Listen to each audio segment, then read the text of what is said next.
Good morning students. आज आपकी सैनिक स्कूल की तीसरी क्लास स्टार्ट होने वाली है और ये सभी बच्चे क्लास को बड़े ध्यान से सुनेंगे और अपनी नोटबुक में नोट करेंगे। जैसा कि आपने देखा होगा, पहले जो वीडियो बनाई थी उसमें आपको बहुत ही इंपॉर्टेंट क्वेश्चन दिए गए थे और हो सकता है शायद वो क्वेश्चन आपको याद भी हो गए हों, क्योंकि ऐसा होता है अगर बच्चा पर डे याद करता है ना तो वो सारी चीजें याद हो जाती हैं। चलो देखो क्या होता है। मिक्स चलेगा आज क्वेश्चन, जो मिक्स रहेंगे उन वो, ठीक है। तो ये सारी चीजें क्या चलेंगे, आज मिक्स चलेंगे। क्या चलेंगे? मिक्स चलेंगे, ठीक है। सबसे पहले क्या करते हैं, अपना देखो। चलो, गुड मॉर्निंग स्टूडेंट्स। आज आपकी तीसरी क्लास चलने वाली है जिसका शुभारंभ होने वाला है। देखो देखो, अयोध्या किस नदी के किनारे है? अयोध्या बेटा सरयू नदी के किनारे है। किस नदी के किनारे बेटा? सरयू नदी के किनारे है, ठीक है। देखो, अकबर अकबर का जन्म कब हुआ?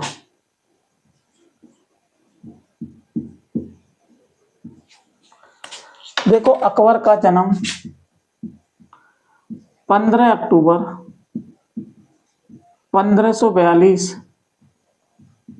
ईस्वी में हुआ। बाबर का जन्म बेटा, बाबर का जन्म हुआ था 1483 में। कब हुआ था बेटा? 1483 ईस्वी में।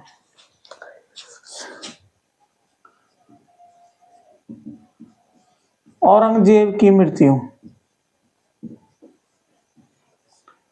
औरंगजेब की मृत्यु हुई थी 1707। देखो, औरंगजेब इतना क्रूर शासक था जिसने हिंदू धर्म को मुस्लिम धर्म में परिवर्तित करने के लिए बाध्य कर दिया था। हिंदू लोगों को, जो लोग थे, ठीक है ना, बाध्य कर दिया था।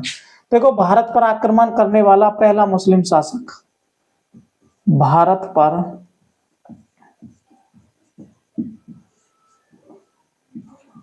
आक्रमण करने वाला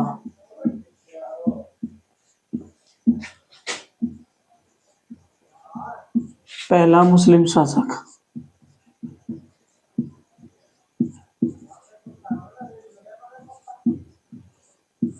पहला मुस्लिम शासक था बेटा बाबर, जिसका शासनकाल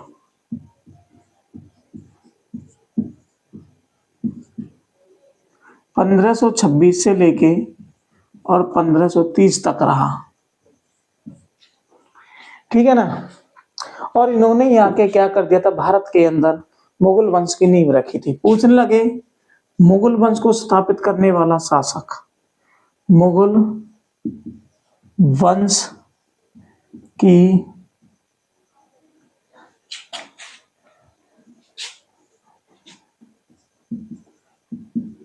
स्थापना की। तो मुगल वंश की स्थापना किसने की थी बेटा? बाबर ने। देखो, बाबर के 4 पुत्र थे।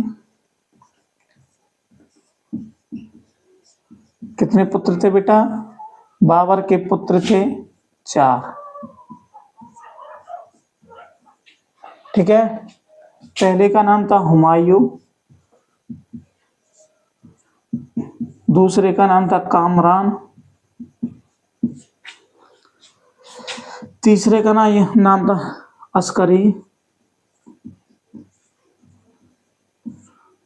और चौथे शासक का नाम था हिंदाल। देखो, ये बाबर के 4 पुत्र हुए थे, हुमायूं, कामरान, अस्करी और हिंदाल। लेकिन होता क्या है, बाबर हुमायूं को अपना उत्तराधिकारी नियुक्त कर देता है और बाबर कहता है हुमायूं से कि जितना भी अपना साम्राज्य है उसको सभी भाइयों में बराबर बांट देना। तो जो चारों हिस्से होते हैं उसको हुमायूं बराबर बराबर हिस्सों में बांट देता है। हुमायूं का जो शासन काल चलता है, देखो हुमायूं हुमायूं का शासन काल चलता है बेटा 1530 से लेके 1540 और उसके बाद 55 तक। कुछ समय के लिए क्या होता है, हुमायूं ये गद्दी छोड़ देता है, शेरशाह सूरी आ जाता है और उसका कुछ समय का जो शासन रहता है ना वो कौन चलाता है, अपना हुमायूं चलाता है। कौन चलाता है बेटा, हुमायूं चलाता है। तो होता क्या है आपने देखा होगा, देखो बाबर के बेटे का नाम क्या था, हुमायूं, और बाबर के बेटे का नाम क्या था बेटा, हुमायूं। हुमायूं के बेटे का क्या नाम था, अकबर। अकबर के एक बेटे का नाम था जहांगीर।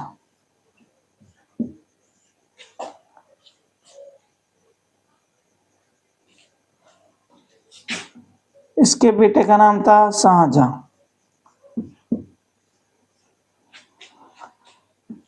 इसके बेटे का नाम था औरंगजेब।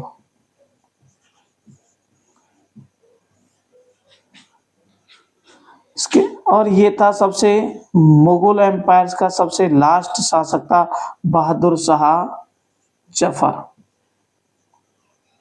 जो 1857 की क्रांति में दिल्ली का शासक रहा। ठीक है, बाबर, हुमायूं, अकबर, जहांगीर, शाहजहां, औरंगजेब और बहादुर शाह जफर द्वितीय।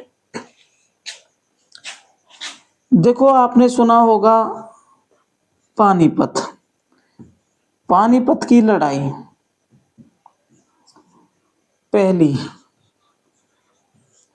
पानीपत की पहली लड़ाई कब हुई थी, 1526 में। पानीपत की दूसरी लड़ाई कब हुई थी, 1556 में। पानीपत की तीसरी लड़ाई कब हुई थी, 1761 में। तो आपने देखा होगा जो पानीपत की लड़ाई हुई थी 1526, 1556 एंड 1761, देखो सेकंड एंड थर्ड ये लड़ाइयां लड़ी गई थी। ठीक है, बाबर के द्वारा लड़ी गई थी। ठीक है, पानीपत की लड़ाई हुई थी बाबर की तो अलग हुई थी, ये पानीपत की लड़ाइयां थी। आपने देखने को मिलेगा, देखो महात्मा गांधी का जन्म, देखो महात्मा गांधी का जन्म कब हुआ था बेटा, 2 अक्टूबर 1869। जगह जगह का नाम था पोरबंदर, और पोरबंदर पड़ता है आपका कहां पे पड़ता है बेटा, गुजरात में। पोरबंदर गुजरात में इनका जन्म हुआ था। इनके 4 बेटे हुए थे और ये इंग्लैंड से कानून की परीक्षा पास की। और हुआ क्या, जब इन्होंने कानून की परीक्षा पास कर ली तो इनके जीवन में एक ऐसा केस आया और 1889 से जैसे ही ये वहां से आए, इंग्लैंड से आए, 1891 में वो वहां चले गए थे, साउथ अफ्रीका चले गए थे, दक्षिण अफ्रीका चले गए थे, और वहां जाकर एक मुस्लिम भाई का केस था, उसको लड़ने के लिए वो दक्षिण अफ्रीका चले गए थे। और जैसे ही दक्षिण अफ्रीका पहुंचे, गए तो कुछ समय के लिए थे, लेकिन वहां जाकर कितने वर्ष तक रहे ये, 21 वर्ष तक, 21 वर्ष तक रहे। और वहां रह के इन्होंने क्या कर दिया था, 1905 1906 में क्या कर दिया था, असहयोग आंदोलन चला दिया था। ठीक है, तो ये थे। अब देखो आगे चलते हैं। ठीक है, इतना ये बच्चे ध्यान रखना, देखो सारा मिक्स होके चलेगा अब। ठीक है, सारा मिक्स होके चलेगा, बहुत इंपॉर्टेंट क्वेश्चन चलेंगे। ठीक है ना,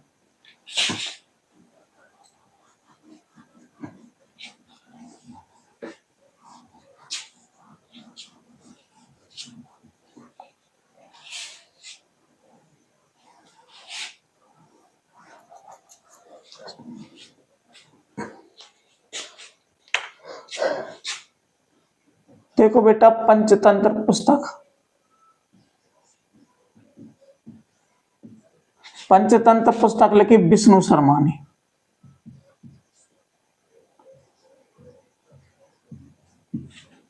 मृच्छकटिकम,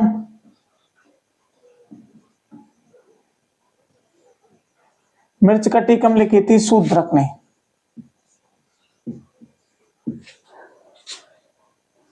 अष्टाध्यायी,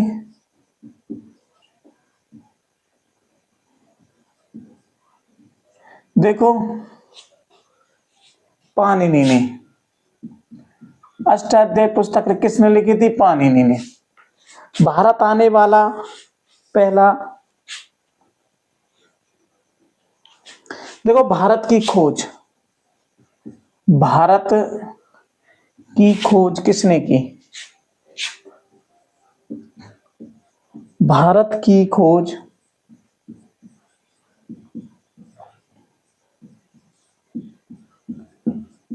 किसने की?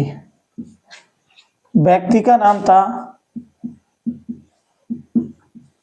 Vasco D gamma. Vasco D gamma Bharat कब आया था? 1498। कब आया था बेटा? 1498। गोवा समुद्र के रास्ते, गोवा आया था समुद्र के रास्ते, ठीक है ना। देखो महाराणा प्रताप, महाराणा प्रताप का जन्म, देखो महाराणा प्रताप का जन्म हुआ था 9 मई 1540।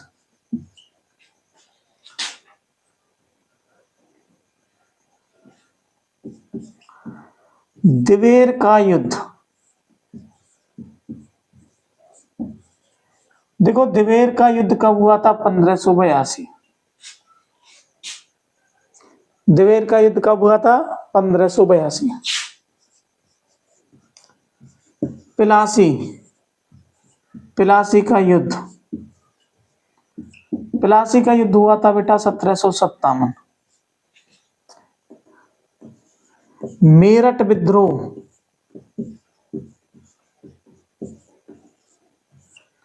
मेरठ विद्रोह हुआ था 1857। सबसे पहले करने वाले व्यक्ति का नाम था मंगल पांडे। मंगल पांडे, मंगल पांडे किस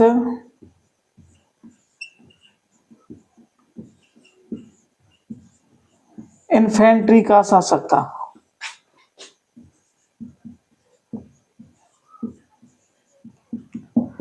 बेटा मंगल पांडे 34वीं इन्फेंट्री का शासक था।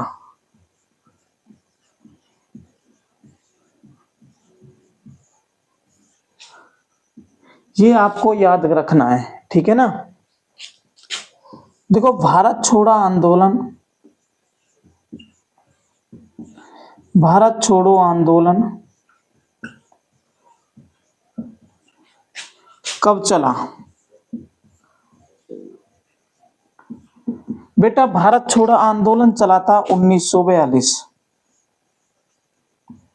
डेट पूछे तो 8 अगस्त, 8 अगस्त 1942 को भारत छोड़ो आंदोलन चला था।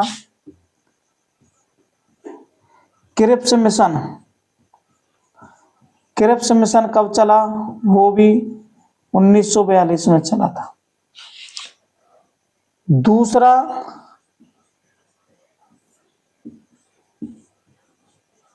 विश्व युद्ध, देखो दूसरा विश्व युद्ध कब हुआ? देखो दूसरा विश्व युद्ध चला था 1939 से लेके 1945। आपने देखा होगा 1939 में युद्ध स्टार्ट हुआ था और 1945 में पूर्ण तरीके से समाप्त कर दिया था। कब किया था? देखो अमेरिका ने जापान के ऊपर, अमेरिका ने जापान के ऊपर बम डाल दिया था, बम डाल दिया था, तब जाके सेकंड वर्ल्ड वॉर की समाप्ति हुई थी। कारण था नागासाकी और हिरोशिमा पर जंग बम डाल दिया था। कहाँ? जापान में। एक तो 6 अगस्त को पहला डाला था, 6 अगस्त 1945, और दूसरा डाला था 9 अगस्त 1945। ठीक है, एक तो था हिरोशिमा और दूसरा क्या था? नागासाकी। ठीक है, आज भी देखा जाता है जापान के अंदर जितने भी लोग हैं, ठीक है, वो बेचारे लंगड़े लूले पैदा होते हैं। कैसे होते हैं? लंगड़े लूले पैदा होते हैं। देखा होता क्या है, महाराणा प्रताप के घोड़े का नाम, महाराणा प्रताप के घोड़े का नाम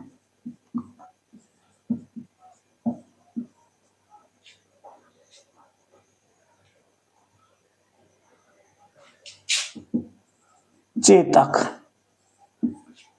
महाराणा प्रताप के हाथी का नाम, उसका नाम था राम प्रसाद। क्या होता है जब महाराणा प्रताप, एक चीज और लिख लो, हल्दी घाटी।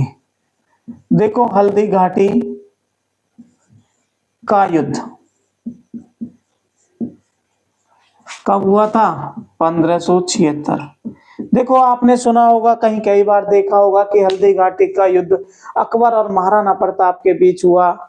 बहुत चीजें देखा होगा, सुना होगा आपने, लेकिन ऐसा अकस्मात हुआ नहीं था कि हल्दी घाटी का युद्ध महाराणा प्रताप और अकबर के बीच हुआ था। यह युद्ध मानसिंह, देखो राजा मानसिंह वह महाराणा प्रताप के साथ हुआ था। और इसमें होता क्या है, जब महाराणा प्रताप अपने भाले से हाथी के ऊपर क्या कर देते हैं, भाले से उसका मारने का प्रयोग करते हैं, तो उसी टाइम होता क्या है, राजा मानसिंह बच जाते हैं और उसका जो हाथी का सवार होता है वो मर जाता है। ठीक है ना, भाले के प्रहार से ये बच जाता है। तो आपने देखा होगा, बहुत सारी चीजें आपने देखा होगा कि बहुत ऐसी चीजें हैं जो आपको दिखाई जाएंगी। ठीक है ना, लेकिन धीरे धीरे सबको आपको याद करते रहना। ठीक है बेटा, देखो सबसे छोटा ग्रह, देखो बच्चों, सबसे छोटा ग्रह बुध,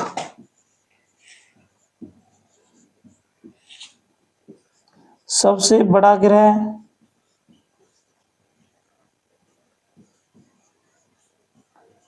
बृहस्पति।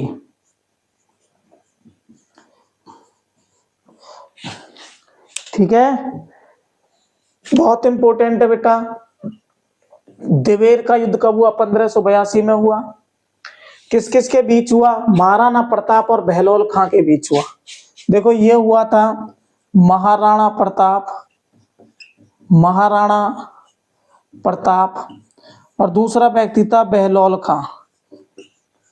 ये एक ऐसा युद्ध था जिसमें महाराणा प्रताप ने बहलोल खां को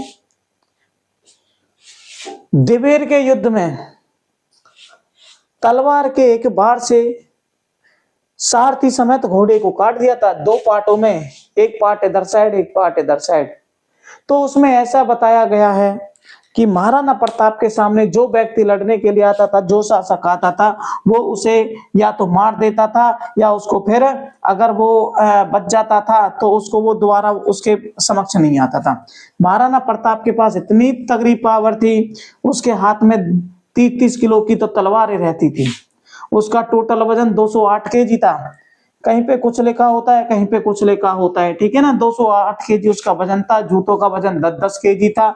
जो इतने वजन के साथ चल रहा हो सकता है कि हम अकबर महाराणा प्रताप से लड़ पाएगा? नहीं, क्योंकि महाराणा प्रताप वो प्रताप थे जो कभी हारे नहीं, अकबर कभी जीता नहीं और राणा कभी हारा नहीं, क्योंकि उसको पता था कि अगर वो कुछ भी हिस्सा अकबर को दे देता तो भारत आज अकबर का गुलाम होता, लेकिन महाराणा प्रताप ने ऐसा होने नहीं दिया।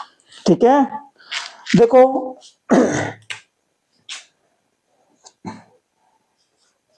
हड़प्पा सभ्यता की खोज देखो हड़प्पा सभ्यता की खोज हुई थी 1921 में। व्यक्ति का नाम था दयाराम साहनी, इसने की थी। मोहनजोदड़ो, मोहनजोदड़ो की खोज किसने की थी? व्यक्ति का नाम था कब की थी? 1922 ईस्वी में की थी। उसका नाम था राखलदास बनर्जी। राखलदास बनर्जी।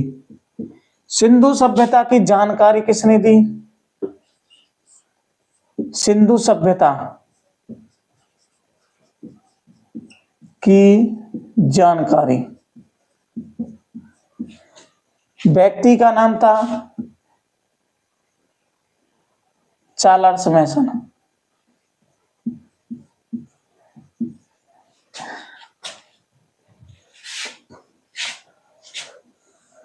ये कब दी थी बेटा? ये दी थी 1826 में। ठीक है, इतना आपको ध्यान रखना है। देखो हड़प्पा सभ्यता, आपने देखा होगा हड़प्पा सभ्यता बहुत बड़े एरिया में फैली हुई है। ठीक है, और आपको देखने को मिलेगा कि हड़प्पा सभ्यता की जानकारी बेटा यहीं से पूछा जाता है सारा। आप पूछे जाते हैं कि हमें गेहूं के साक्ष्य कहां से मिले? गेहूं के साक्ष्य, देखो कोई तो कहता है अरावली पहाड़ी से मिले थे, कोई कुछ कहता है, कोई कुछ कहता है। हमें गेहूं के साक्ष्य मिले थे सुलेमान और किरथर की पहाड़ियां, किरथर की पहाड़ियों के मध्य गेहूं के साक्ष्य मिले थे। जौ और गेहूं सबसे पहले साक्ष्य मिले थे। अगर भारत की बात की जाए तो गेहूं के साक्ष्य कहां मिले थे? गेहूं के साक्ष्य मिले थे अपना मेहरगढ़ में। कहां मिले थे बेटा? मेहरगढ़। ठीक है ना, मेहरगढ़ के अंदर हमें साक्ष्य मिले थे। देखो बहुत से इतिहासकारों का कहना है कि गेहूं के साक्ष्य सबसे ज्यादा गेहूं चीन में होता है, कभी कहते हैं वहां मिलता है, लेकिन जो भी मिलता है वो सुलेमान और किरदर की पहाड़ियों के मध्य मिलता है। ठीक है ना, मोस्ट इंपोर्टेंट क्वेश्चन है। कितना है बेटा? मोस्ट इंपोर्टेंट क्वेश्चन है। ठीक है, तो ये चीज आपको ध्यान रखनी है। ठीक है ना, तो अब चलते हैं क्वेश्चनों की तरफ जो बहुत इंपॉर्टेंट है। ये तो मिक्स क्वेश्चन चल रहे थे, अब देखना जो आगे आपको बताया जाएगा। देखो हमारे पास क्या चीज है? भारत के राष्ट्रीय उद्यान एवं जीव अभ्यारण्य। क्या है बेटा? भारत के, ये सभी बच्चे, भारत के राष्ट्रीय उद्यान एवं जीव अभ्यारण्य, एवं जीव अभ्यारण्य। देखो ये चीज आपको देखने को मिलेंगी। देखो चलो अब आगे चलते हैं। देखो कैमूर वन्य जीव अभ्यारण्य, कैमूर वन्य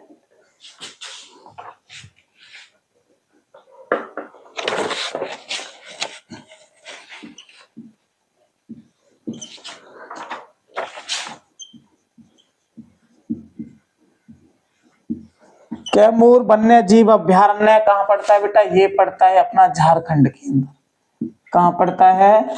झारखंड में। पलामू, पलामू वन्य जीव अभ्यारण्य ये भी कहां पड़ता है? अपना झारखंड के अंदर। कहां पड़ता है बेटा? झारखंड के अंदर। हजारीबाग, हजारीबाग वन्य जीव अभ्यारण्य ये कहां पड़ता है? ये भी कहां पड़ता है बेटा? अपना झारखंड के अंदर पड़ता है। कहां पड़ता है? झारखंड के अंदर। ठीक है ना। देखो गिर, गिर राष्ट्रीय उद्यान ये पड़ता है बेटा अपना गुजरात के अंदर। और ये किसके लिए प्रसिद्ध है? शेर के लिए, मतलब कि सिंह के लिए। ये सिंह के लिए प्रसिद्ध है। गिर गुजरात में पड़ता है। कार्बेट नेशनल पार्क, देखो कार्बेट नेशनल पार्क। देखो अपना कार्बेट नेशनल पार्क पड़ता है बेटा उत्तराखंड के अंदर। कहाँ पड़ता है? उत्तराखंड के अंदर।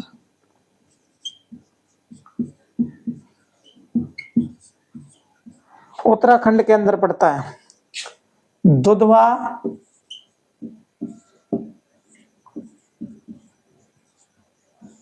राष्ट्रीय उद्यान। देखो दुधवा राष्ट्रीय उद्यान ये पड़ता है अपना उत्तर प्रदेश के अंदर। कहां पड़ता है बेटा? उत्तर प्रदेश के अंदर पड़ता है। चंद्रप्रभा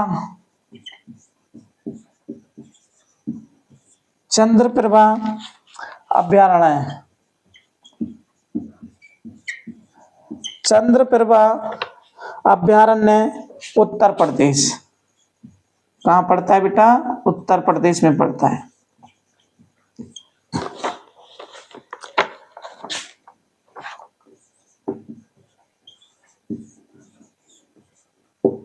बांदीपुर राष्ट्रीय उद्यान। बांदीपुर राष्ट्रीय उद्यान कर्नाटक। बांदीपुर राष्ट्रीय उद्यान कहां पड़ता है बेटा? कर्नाटक में पड़ता है। ठीक है। मानस राष्ट्रीय उद्यान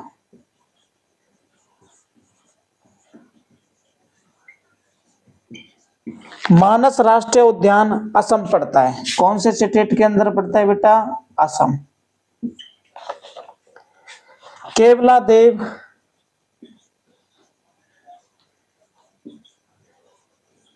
घाना राष्ट्रीय उद्यान ये पड़ता है अपना राजस्थान के अंदर। कहां पड़ता है बच्चों? राजस्थान के अंदर पड़ता है। रणथंबोर बेटा आपका रणथंबोर भी कहां पड़ता है? ये भी आपका कहां पड़ता है? राजस्थान के पास। कुंभलगढ़ बहुत इंपॉर्टेंट चल रहा है बेटा। कुंभलगढ़ भी कहां पड़ता है? अपना राजस्थान में पड़ता है। कहां पड़ता है? राजस्थान में पड़ता है। पेंच राष्ट्रीय उद्यान। पेंच राष्ट्रीय उद्यान। देखो पेंच राष्ट्रीय उद्यान मोस्ट इंपोर्टेंट क्वेश्चन महाराष्ट्र। देखो महाराष्ट्र के अंदर पड़ता है। ठीक है ना। तो ये बच्चे आपको ध्यान रखना है। ठीक है। देखो अपना क्या होता है? पलामू राष्ट्रीय उद्यान कहां पड़ता है? झारखंड में पड़ता है। हजारीबाग कहां पड़ता है? झारखंड में पड़ता है। कार्बेट नेशनल पार्क पड़ता है उत्तराखंड में। इन चीजों का बहुत स्पेशली याद रखना है कि कौन कौन सी चीजें कौन कौन सी अवेलेबल। देखो कार्बेट नेशनल पार्क बहुत इंपॉर्टेंट है, कई बार देखने को मिला। कार्बेट नेशनल पार्क पड़ता है उत्तराखंड में। दुधवा नेशनल पार्क पड़ता है अपना उत्तर प्रदेश में। चंद्रप्रभा उत्तर प्रदेश के अंदर पड़ता है। बांदीपुर राष्ट्रीय उद्यान कर्नाटक के अंदर पड़ता है। मानस असम में पड़ता है। मानस किस में पड़ता है? असम में। रणथंबोर किस में पड़ता है बेटा? राजस्थान के अंदर। कुंभलगढ़ किस में पड़ता है? राजस्थान के अंदर। कार्बेट नेशनल पार्क पड़ता है अपना उत्तराखंड के अंदर। कैमूर वन्य जीव अभ्यारण्य पड़ता है झारखंड के अंदर। हजारीबाग देखो कई बार कई क्वेश्चनों में जीडी का हो या इंडिया का हो, कई भी क्वेश्चनों में देखा जाता है। हजारीबाग राष्ट्रीय उद्यान कहाँ पड़ता है अपना? कहाँ पड़ता है बेटा? झारखंड के अंदर पड़ता है। ठीक है ना। ये चीज आपको ध्यान रखना है। देखो आगे देखना है। ठीक है। तो ये चीज आपको ध्यान रखनी है, बड़े ध्यान से समझना है इन चीजों को। ठीक है।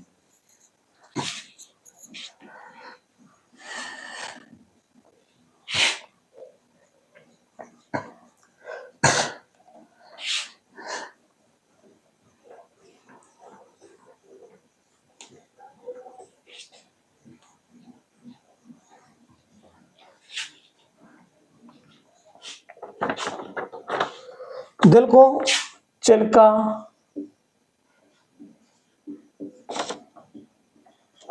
अभ्यारण्य। देखो चिल्का अभ्यारण्य पड़ता है अपना तमिलनाडु। कहाँ पड़ता है?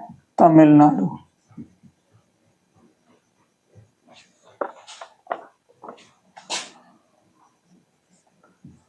कहाँ पड़ता है? तमिलनाडु।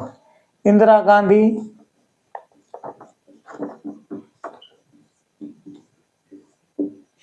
इंदिरा गांधी अभयारण्य पड़ता है अपना, ये भी तमिलनाडु में पड़ता है। कहाँ पड़ता है? तमिलनाडु। देखो चिल्का झील तो है उड़ीसा में और चिल्का अभयारण्य है तमिलनाडु के अंदर, ठीक है। पेरियर, देखो पेरियर, पेरियर कहाँ पड़ता है? पेरियर अभयारण्य पड़ता है केरल में। पेरियर अभयारण्य कहाँ पड़ता है बच्चों? केरल में। मोस्ट इंपोर्टेंट है कान्हा किसली राष्ट्रीय उद्यान। देखो कान्हा किसली, कान्हा किसली राष्ट्रीय उद्यान कहाँ पड़ता है? ये पड़ता है अपना मध्य प्रदेश में। समझना, थोड़े से ही मैं बोल रहा हूं, ठीक है, ठीक है ना। पंचमढ़ी बहुत मोस्ट इंपोर्टेंट है। पंचमढ़ी, पंचमढ़ी, पंचमढ़ी अभयारण्य,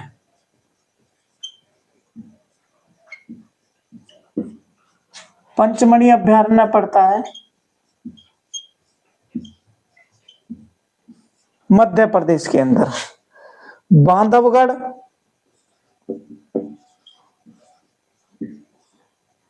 बांधवगढ़ अभयारण्य पड़ता है आपका मध्य प्रदेश के अंदर। कहाँ पड़ता है? मध्य प्रदेश, ठीक है। दक्षिग्राम, दक्षिग्राम अभयारण्य आप राष्ट्रीय उद्यान, दक्षिग्राम राष्ट्रीय उद्यान बेटा,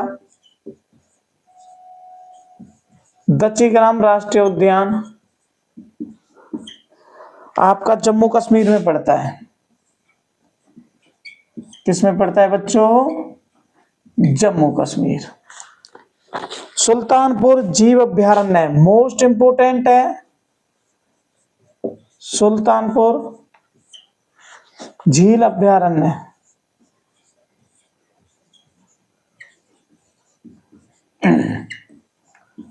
देखो सुल्तानपुर झील अभयारण्य पड़ता है बेटा हरियाणा में, और हरियाणा का गुड़गांवा, उसको गुड़गांव में पड़ता है, ठीक है ना, गुड़गांव के अंदर पड़ता है, ठीक है। सुल्तानपुर जीव अभयारण्य कहाँ पड़ता है? हरियाणा के गुड़गांव में पड़ता है, हरियाणा के गुड़गांव में पड़ता है। देखो करण झील, करण झील करनाल में। धान का कटोरा,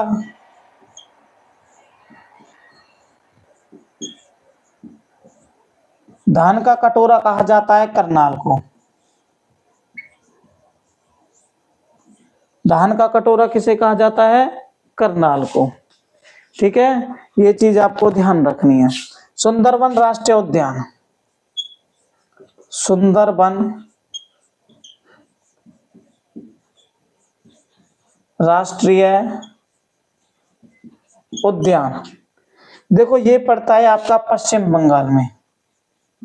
कहाँ पड़ता है बेटा? पश्चिम बंगाल। भगवान महावीर उद्यान, भगवान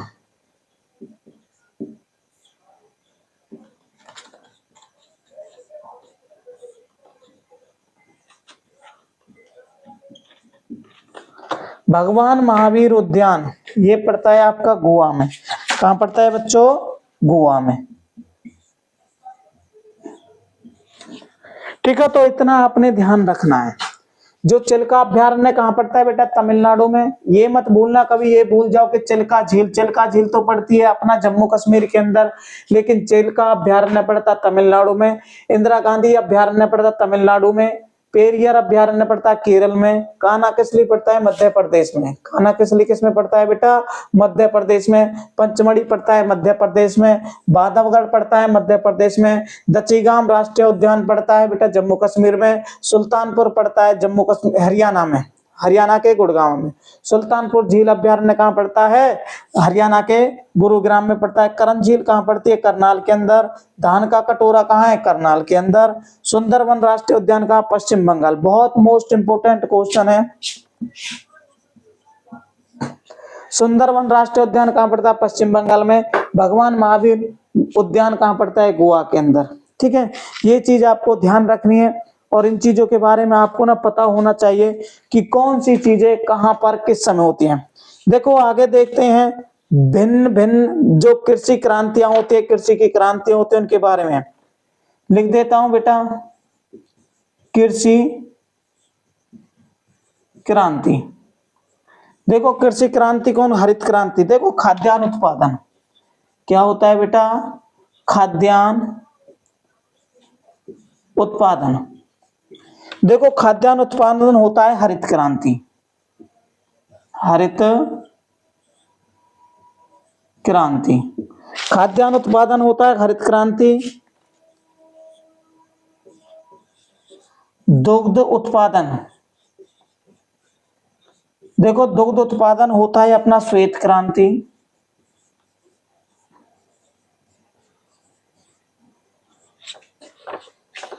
मत्स्य उत्पादन,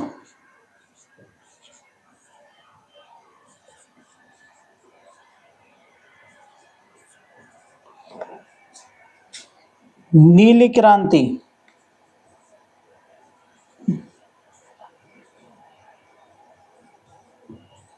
मत्स्य उत्पादन क्या होता है? नीली क्रांति।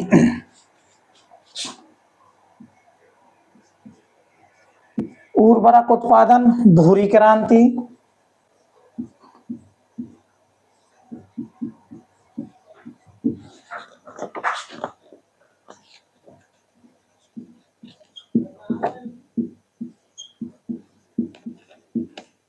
अंडा उत्पादन, रजत क्रांति।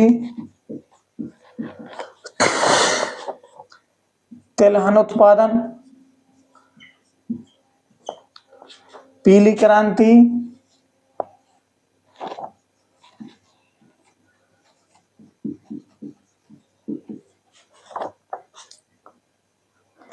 बायोडीजल,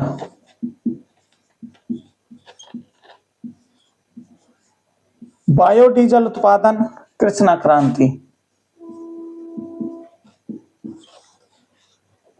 झींगा मछली उत्पादन, झींगा मछली।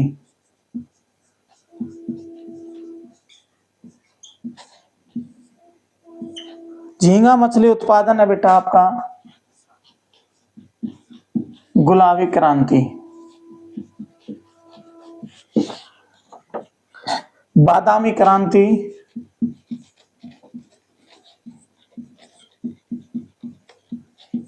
देखो बादामी क्रांति होती है मसाला उत्पादन।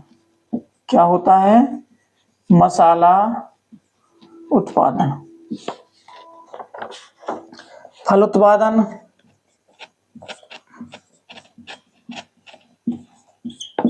फल उत्पादन होता है सुनहरी क्रांति।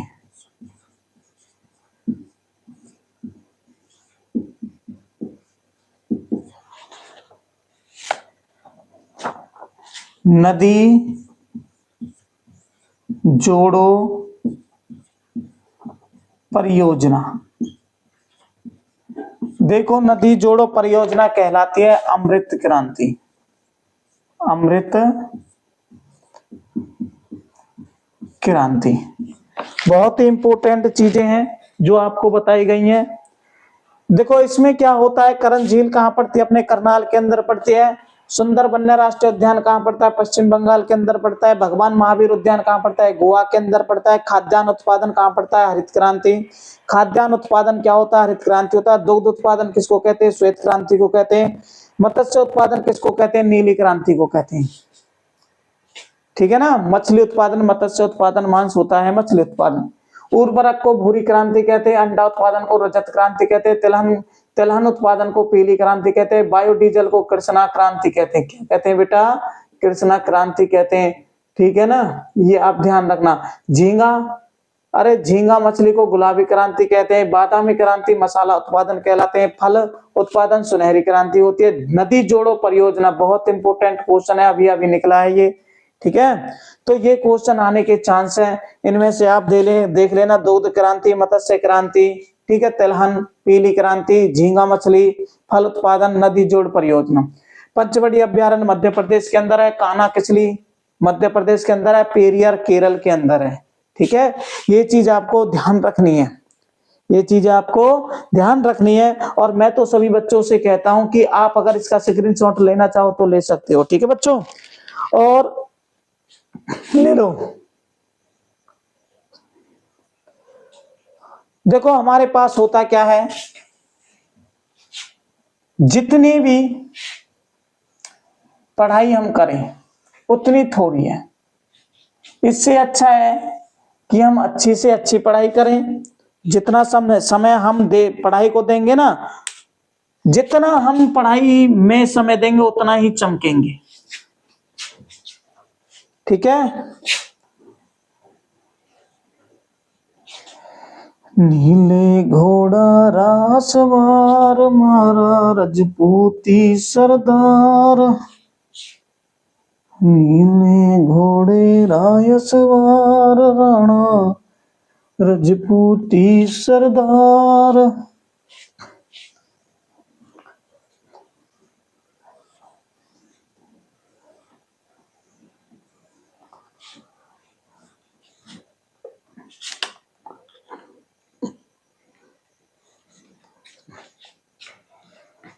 देखो बच्चों,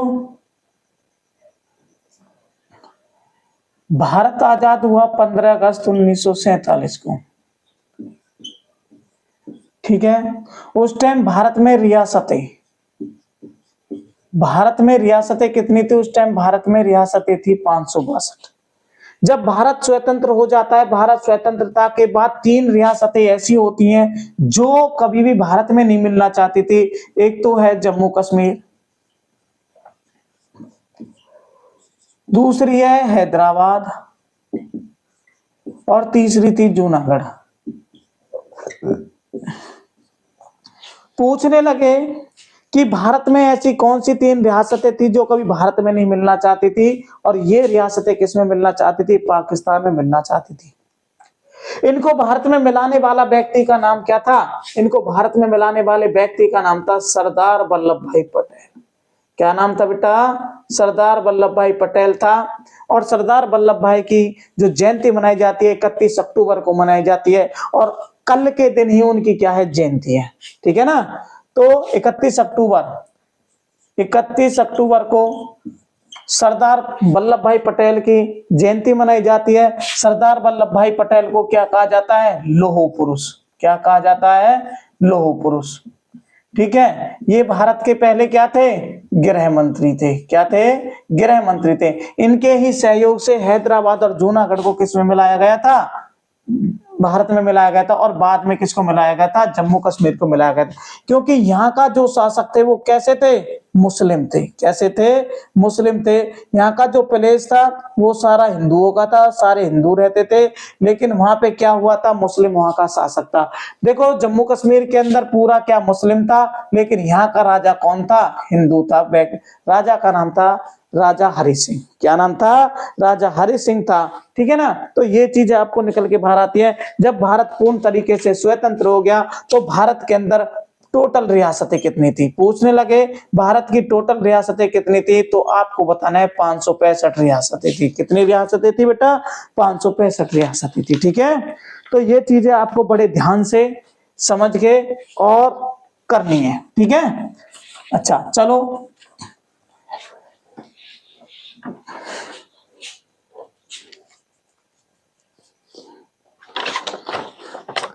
देखो भारत में चावल सबसे ज्यादा कहाँ होता है? सबसे ज्यादा होता है बेटा पश्चिम बंगाल। कहाँ होता है? पश्चिम बंगाल। लिख लो। गेहूं का सबसे ज्यादा उत्पादन कहाँ होता है? उत्तर प्रदेश। कहाँ होता है? उत्तर प्रदेश। बाजरा आपका होता है राजस्थान। मक्का आंध्र प्रदेश,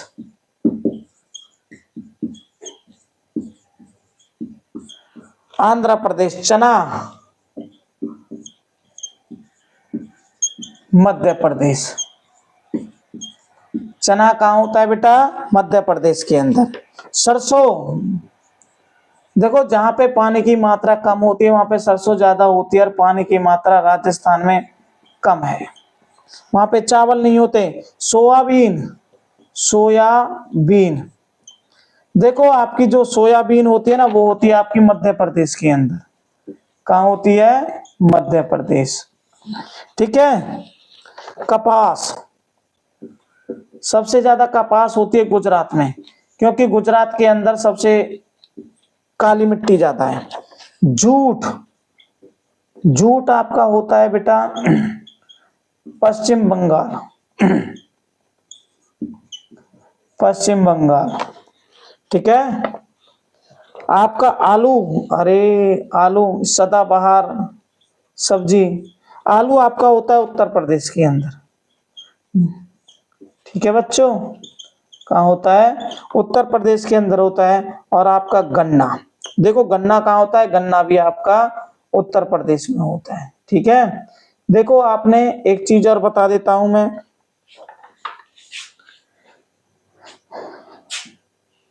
सबसे लंबे समय की फसल है गन्ना। सबसे लंबे समय की फसल क्या है बेटा? गन्ना। देखो गेहूं, गेहूं का जो उत्पादन होता है वो अक्टूबर नवंबर में तो बोया जाता है। किसमें बोया जाता है बेटा? अक्टूबर नवंबर में तो बोया जाता है, मार्च अप्रैल में काट लिया जाता है। किसमें?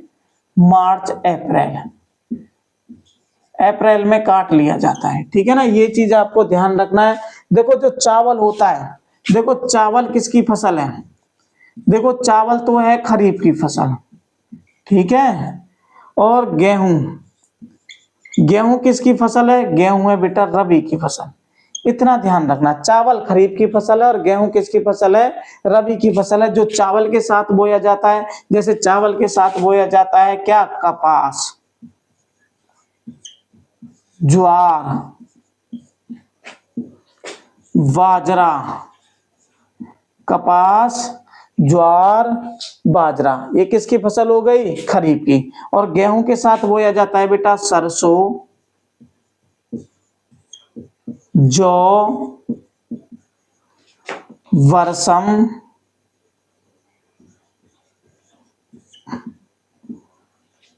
गेहूं, सरसों, जौ और बरसम, ये कैसी फसल है? रबी की फसल है। किसकी फसल है बेटा? रबी की फसल है। और यहाँ पे क्या बोया जाता है? एक चीज और बोई जाती है, वो होता है चना। क्या बोई जाती है बेटा? चना। ठीक है। और एक फसल होती है रबी की खरीफ की, और एक फसल होती है जायद की। किसकी फसल होती है बेटा? जायद की। देखो जायद में जहां भी पानी वाले फल बोए जाते हैं, पानी वाले, जैसे क्या हो गया? तरबूजा, खरबूजा, खीरा, ककड़ी। तो जो ये फसलें बोई जाती है ना, ये तो तरबूजा, खरबूजा, खीरा, ककड़ी, ये किसकी फसल होती है? ये होती है जायद की फसलें। किसकी फसलें होती हैं? जायद की फसलें होती हैं। देखो इनके लिए जो पानी की मात्रा होती है वो बहुत ज्यादा होती है। इसमें पानी की मात्रा कितना चाहिए? 25% कितना पानी चाहिए, ऊपर ऊपर अबव चाहिए 50 तक। इसका टेम्परेचर भी कितना होता है? 42 एंड 50 सेल्सियस तक होता है। रबी की फसल के लिए पानी की मात्रा कम चाहिए, और यहाँ का मौसम कैसा चाहिए? कोल्ड। कैसा चाहिए? कोल्ड चाहिए, ठंडा होना चाहिए। देखो जो ये फसल है रबी और खरीफ के मध्य की जो फसल होती है वो किसकी फसल होती है? खरीफ की फसल होती है। ठीक है बेटा, किसकी फसल होती है बेटा? खरीफ की फसल होती है। देखो ठीक है ना, ये चीज आपको ध्यान रखना है। देखो बाजरा कहाँ होता है? राजस्थान के अंदर। बाजरा कहाँ होता है बच्चों? राजस्थान के अंदर। चावल कहाँ होता है? पश्चिम बंगाल में। गेहूं कहाँ होता है? उत्तर प्रदेश में। मक्का कहाँ होता है? आंध्र प्रदेश के अंदर। चना मध्य प्रदेश के अंदर। सरसों राजस्थान के अंदर। सोयाबीन मध्य प्रदेश के अंदर। कपास गुजरात के अंदर। जूट पश्चिम बंगाल के अंदर। आलू उत्तर प्रदेश के अंदर। और गन्ना उत्तर प्रदेश के अंदर। ठीक है, ये चीज आपको देखने को मिलेंगी। अब देखो होता क्या है, एक चीज और देखो, सबसे पहले देखो आपने देखा होगा फॉरवर्ड ब्लॉक। देखो फॉरवर्ड ब्लॉक की स्थापना किसने की थी, उसका नाम, व्यक्ति का नाम था सुभाष चंद्र बोस। क्या नाम था बेटा, सुभाष चंद्र बोस। ठीक है। जय हिंद का नारा किसने दिया था, जय हिंद। आज बोलते हैं ना आज के टाइम में सब जय हिंद, तो जय हिंद का नारा भी किसने दिया था, सुभाष चंद्र बोस ने दिया था। तुम मुझे खून दो मैं तुम्हें आजादी दूंगा, तुम मुझे खून दो, तुम मुझे खून दो मैं तुम्हें आजादी दूंगा।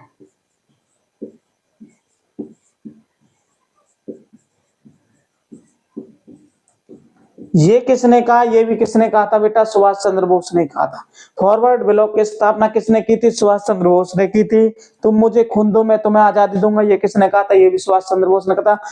जय हिंद का नारा किसने दिया था, सुभाष चंद्र बोस ने दिया था। इंकलाब जिंदाबाद भगत सिंह, इंकलाब जिंदाबाद, इंकलाब जिंदाबाद, इंकलाब जिंदाबाद। इंकलाब जिंदाबाद का नारा किसने दिया था बेटा, भगत सिंह ने दिया था। किसने दिया था, भगत सिंह ने दिया था। ठीक है ना। हंसते हंसते वो अपनी सूली पर लटक गए थे, लेकिन उन्होंने कभी भी अंग्रेजों की अधीनता स्वीकार नहीं की। ठीक है ना। उनको देखो वो बहुत पहले बच जाते, लेकिन हुआ क्या था, महात्मा गांधी कॉन्फ्रेंस टेबल में चले गए थे। सेकंड कॉन्फ्रेंस टेबल हुई थी 1931 में। पहली कॉन्फ्रेंस टेबल कब हुई थी, 1930 में। दूसरी कब हुई थी, 1931 में। तीसरी कब हुई थी, 1932 में। तो ये कॉन्फ्रेंस टेबल हो गई थी। अगर चाहता था महात्मा गांधी इसको बचा लेता, लेकिन उसने नहीं कहा। और कभी भी एक व्यक्ति को शक के आधार पर फांसी नहीं दी जाती। एक लेडी थी जिसने भगत सिंह की फांसी नहीं बोली, लेकिन उन्होंने इस्तीफा दे दिया। लेडी का नाम था आगा खां, हैदर आगा खां उसका नाम था। उसने अपना इस्तीफा देना मंजूर रखा, लेकिन इसको फांसी की सजा नहीं सुनाई। उसने कहा था कि किसी भी व्यक्ति को एक शक के आधार पर हम फांसी नहीं दे सकते। ठीक है ना। तो ये चीजें, बहुत सारी चीजें निकल के सामने आती है हमारा। देखो आगे देखते हैं। देखो जैन महावीर स्वामी, देखो महावीर स्वामी का जन्म, इसका जन्म हुआ था 540 में। कब हुआ था बेटा, 540 बीसी में हुआ था। महात्मा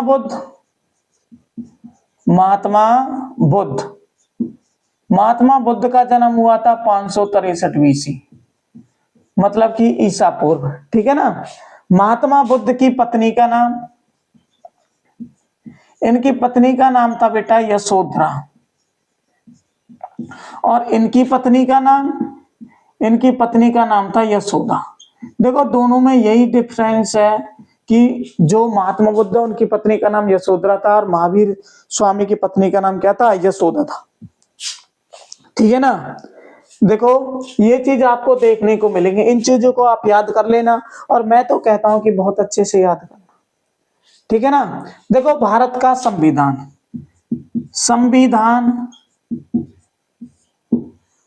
चलो मैं इसको अभी डिफाइन कर देता हूं दोबारा से। ठीक है ना। इसको मिटा के, ये बच्चों ये तो समझ आ गया होगा सारा। ठीक है ना। तो ये आप समझ लेना आराम से।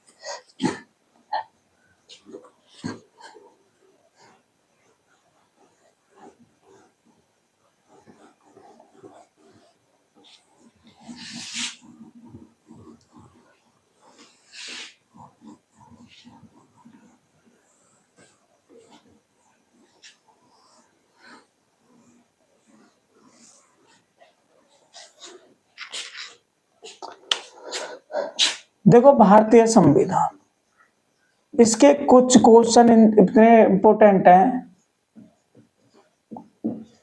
याद कर लेना बेटा। देखो भारतीय संविधान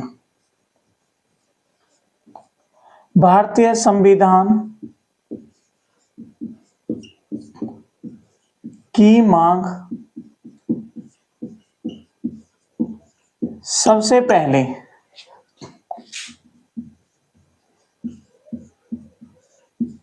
किसने की, व्यक्ति का नाम था बेटा बाल गंगाधर तिलक। बाल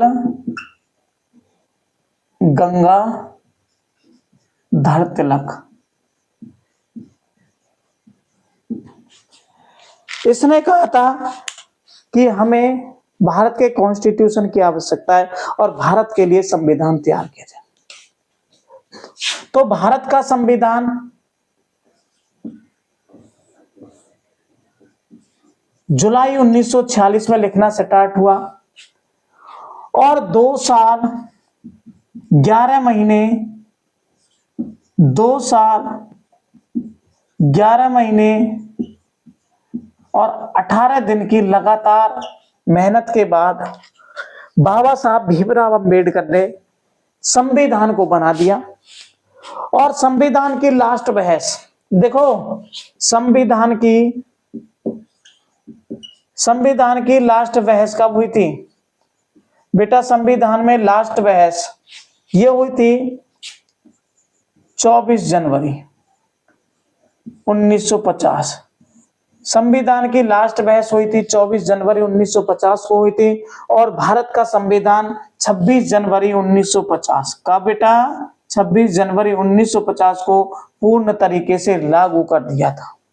ठीक है, भारतीय संविधान को किसने लिखा था? बाबा साहब भीमराव अंबेडकर। भीमराव अंबेडकर,